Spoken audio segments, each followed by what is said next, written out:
এয়া হৈছে মোৰ বান্ধৱী প্লাছ বাইদেউ চন্দ্ৰা নাথ গহপুৰৰ। এওঁৰ লগত মোৰ মানে লগ পাইছিলোঁ আমি চেন্নাইত মোৰ হাজবেণ্ডক ট্ৰিটমেণ্টৰ কাৰণে লৈ যাওঁতে কেঞ্চাৰ হস্পিটেলত লগ পাইছিলোঁ। তেওঁ অসুখ আছিলে।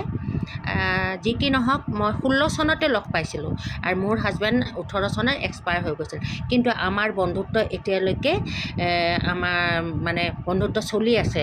তেওঁ 7 দিনত 8 দিনত এনেকৈ মোৰ ঘৰলৈ আহিছিলে ফুৰিবলৈ, লগ কৰিবলৈ মোৰ লগত, আৰু মোৰ ল'ৰাৰ বিয়াটো তেওঁ লগ কৰিবলৈ আহিছিলে।